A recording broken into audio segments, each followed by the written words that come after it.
धर्म भी छोड़ दिया, स्त्री का आभूषण होता है लज्जा मर्यादा, वो भी छोड़ दिया। तुमने कुछ नहीं रखा। क्या सोचती हो कि लज्जाहीन को मर्यादाहीन को मैं स्वीकार कर लूंगा? क्या सोचती हो कि धर्म नष्ट करने वाले को मैं स्वीकार कर लूंगा? तुमने धर्म का त्याग किया। ठाकुर जी ने कहा, देवियों, स्त्री का आभूषण है उसकी लज्जा मर्यादा, और स्त्री का धर्म है पति की आज्ञा, पति की सेवा। तुम लोग छोड़ के आ गए पति को, मनमानी कर लिया। ये धर्म का त्याग। जैसे ठाकुर जी ने कहा, लौट जाओ, लौट जाओ, ये धर्म नहीं है तुम्हारा, तुम अपने घर में रहो, पति की सेवा करो, लौट जाओ। ये सभी गोपियां खड़ी खड़ी टुकुर टुकुर देख रही हैं, आंख से टप टप आंसू गिर रहा है। लेकिन ये साधारण नहीं है। इन गोपिकाओं ने कहा, श्याम सुंदर, हमने आपका पूरा उपदेश सुन लिया, अब कुछ हम लोग बोले। कहो देवियों, आप हमें धर्म का उपदेश दे रहे हैं, तो क्या आप नहीं जानते हैं कि धर्म भी दो प्रकार का होता है? एक सामान्य धर्म, दूसरा विशेष धर्म। उसी को शरीर धर्म और आत्मा धर्म कहा जाता है। सरकार, आत्मा अलग है और शरीर अलग है।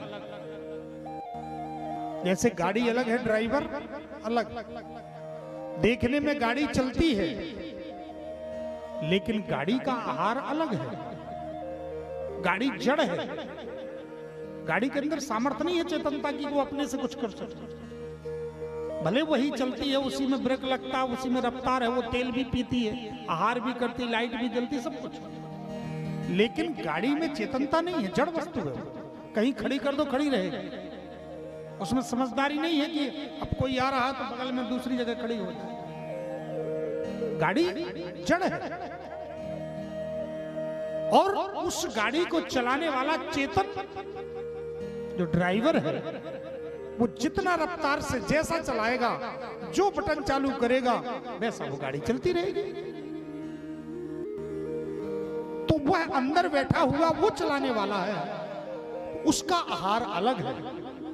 उसके लिए ढाबा खुला रहता, होटल खुली रहती है, और गाड़ी का आहार डीजल पेट्रोल होता है, उसका पेट्रोल पंप होता है।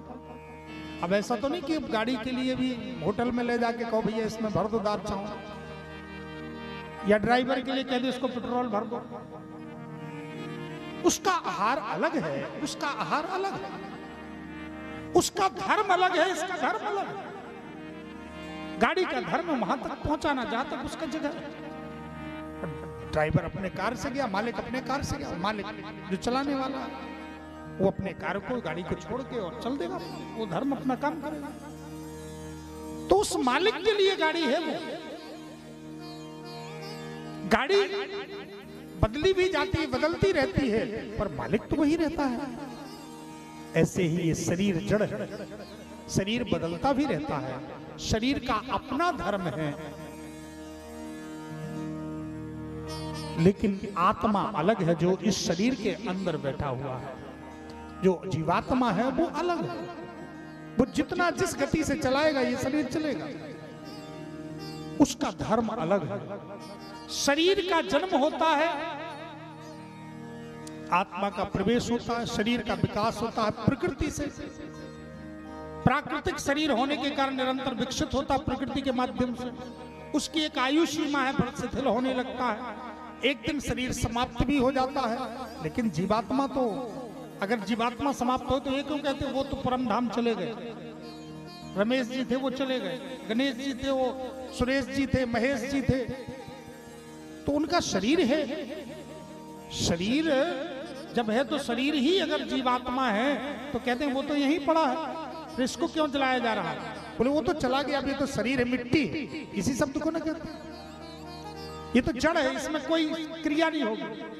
तो वह जीवात्मा जब तक अंदर बैठा हुआ है तब तक इस शरीर की शोभा है, चाहे जितना सुंदर शरीर हो, इस शरीर का महत्व है, सम्मान है।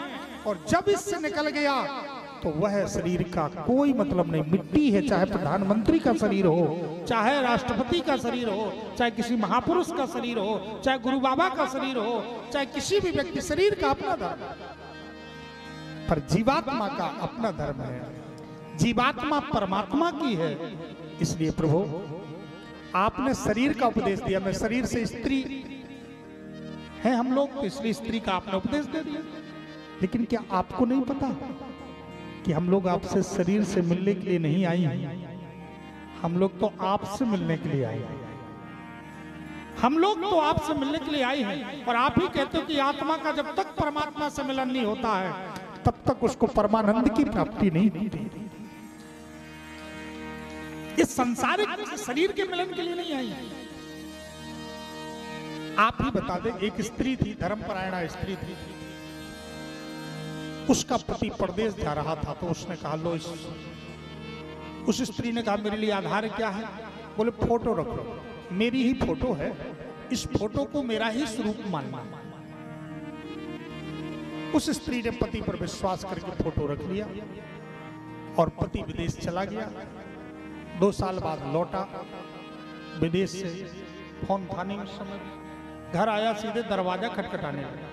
2 साल तक फोटो पति के सहारे अपना समय भी दी, वही लाड़ लड़ाती रहती, सेवा करती, धर्म का पालन करती। दरवाजा खटखटाने लगा, असली पति आवाज पहचान गई कि मेरे पति आ गया। उस पति की आवाज सुनकर के स्त्री फोटो पति के पास बैठी थी, जिसके पास 2 साल से रह रही है प्रभु, उसी पति को मानकर के समय को गुजार रही थी। अब उसका असली पति आवाज लगाने लगा, दरवाजा खोलो, दरवाजा खोलो। श्याम सुंदर, आप बताओ उसके लिए धर्म क्या? धर्म की आप परिभाषा देते हो, उसके लिए क्या धर्म है? एक पति वो भी है जिसके साथ 2 साल से रह रही है, और एक पति वो भी है जो दरवाजा खटखटा रहा है। किसको छोड़े, किसको पकड़े?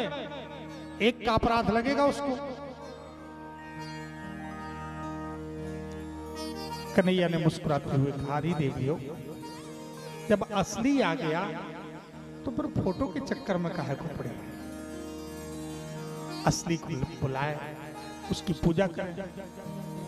गोपिकाओं ने हाथ जोड़ करके कहा, प्रभु मिल गया जवाब।